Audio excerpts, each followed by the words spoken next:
When I was working on this the other day, camera ran out of space. Forgot where I had left off, but basically I was talking about these brush assemblies.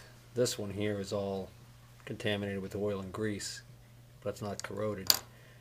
This one had corrosion on it, so what I've done is I used my Dremel bit with a little sandpaper drum on there, and I cleaned up these connections right here.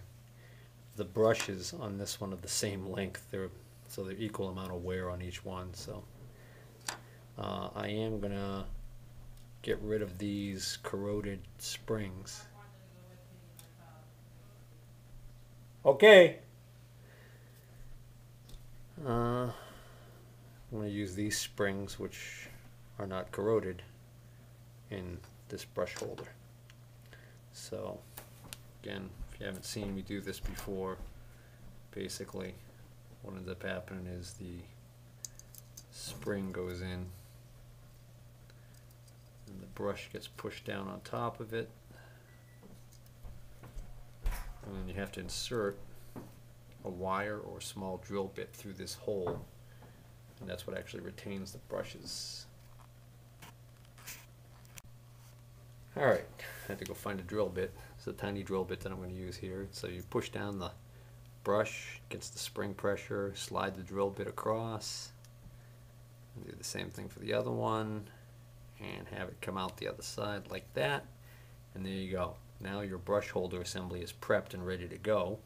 And what's going to happen is when I install this, it's going to actually line up in a manner that's going to allow, let's see, it's going to go in like, I lost my mind here, like this. Wait a minute, get this wrong. Like this. It's going to go in like this, and then what's going to happen is that drill bit's going to stick out this little hole right here. No, I got it. Thank you. This drill bit's going to stick out this little hole right here, and then you just pull it out, and that'll allow the brushes to snap back against the slip ring. Okay. Alright, I think maybe now I'll do a little reassembly.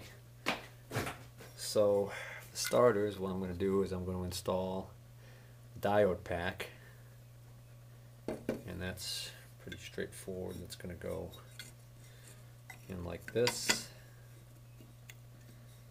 and you can see that when I put this in, what happens is this acts as an insulator and insulates this from the case, and then it's going to go in like that. Should have a, yeah, here we go. Got this nut here. It's going to go on here, like so.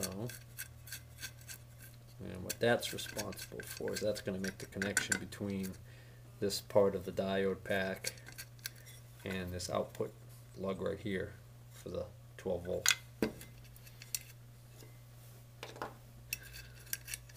So let's check, let's see.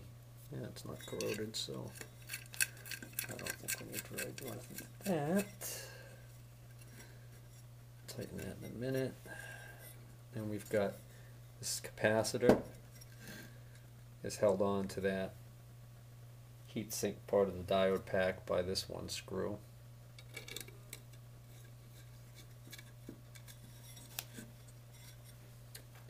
And then we've got this one screw here.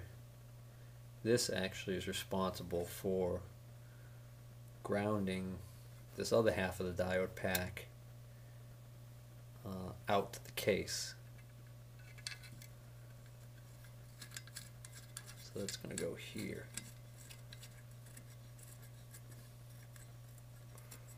Well, that's how it was when I took it out.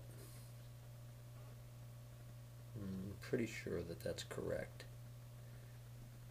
I think I've got a schematic diagram that I found online that actually shows electrically how this is put together. I remember seeing the diode pack, and the diode pack does in fact have 6 diodes in it. Apparently there's if if you want to build a higher output, more durable alternator, apparently there are diode packs available that have 12 diodes. All they do is they put 2 diodes in parallel for each one that's in this pack. There are 2. So that's kind of interesting. I don't really need a high output, durable alternator like that. It's more like one of these guys who's running a bank of power amplifiers for big huge speakers, subwoofer cabinets and stuff like that. You need all that power. You need crazy alternators for that. Or maybe you're running a CB radio with a big linear amplifier in there and you need tons of power for that. It's funny, I've seen some of these guys in these competitions, you know, seen videos where these guys have like unbelievable, you know, they're running 1,000 or 2,000 watts of power out of these amplifiers, and you know, they pop the hood and they'll have just like, you know, 4 or 5 alternators bolted up in there that they're running to generate the kind of power they need to do that. So everybody's got their hobbies. I guess I should have checked and verified that I was correct about this being the right screw, that there's not supposed to be an insulator there. I should have checked that before I tightened it down. I'm going to go check that right now. Change my mind, I'm going to check that in a bit, because I can actually put this other part together, and then if I have to come back and change that screw with a screw with an insulator on it later, I can do that. But I just got a strong feeling that is correct, that is supposed to be, this side's supposed to be grounded to the case, or electrically connected to the case, I should say, which is ground, so that would be also the same thing. Alright, so now voltage regulators, which one do I want to use? Again, this is the one that was in the original alternator. This was the one that had a lot of oil and stuff on it, and that alternator was not working at all. And then this one was the one that came with this alternator originally. This is the one that was initially working, and then the alternator gave up the ghost. But we did discover some bad components in this alternator already. So I'm actually going to put this voltage regulator back in to see what happens. And then if I put this all together and that doesn't work, I'm going to swap it out with this regulator and see what happens. And then if that doesn't work, well, I can either get another regulator, or probably the more prudent thing to do at that point is give up and get the new alternator. So where was I? Oh yeah, so this one's going to go in. So all I did is I cleaned up these connections here, and they were kind of rusty. I cleaned up these connections here. Cleaned up the back a little bit, but mainly it's this side that I'm concerned with, because these are where your electrical connections are made to the voltage regulator, between the voltage regulator and the brush assembly. So that's going to go in like that.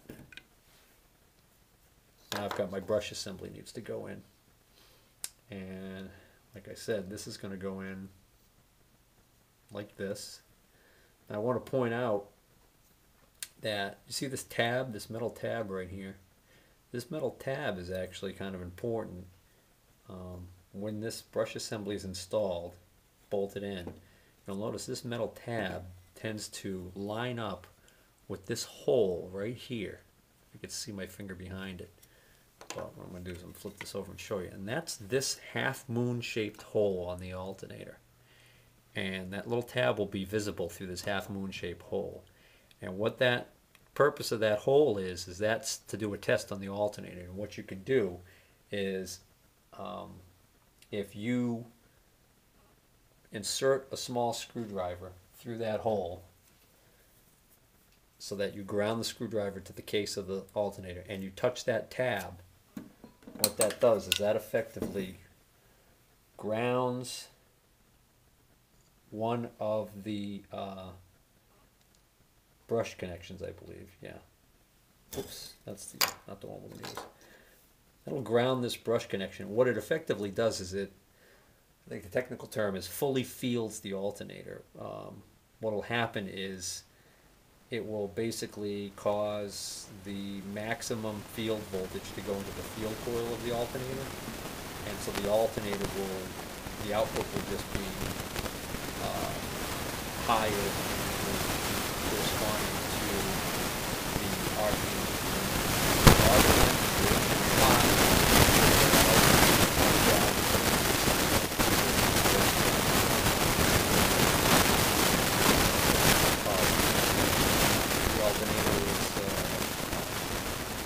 Lower, if it's at idle, low RPM, fully feel it, and then you can just see if the voltage starts to come up if you start giving it a little more throttle, a few more RPMs.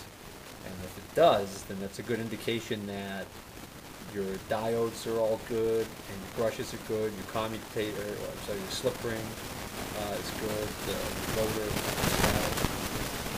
pointers are all good, and then pretty much points for this regular pack. So enough of that. So now we're going to put this in. It's moved. Okay. This goes in like this. Okay. Now I want to make sure we put the screws in the correct locations. And then also, of course, we've got to put now our diode trio now gets installed. So the diode trio here, okay, which I'm going to clean up these connections. Yeah, you can see there's some rust on there. I'm going to clean up these connections before I install it. And the diode trio go like that. Pretty much a no-brainer where this ends up going because it lines up perfectly. And then of course we get the resistor. Put that resistor in there and clean that one out.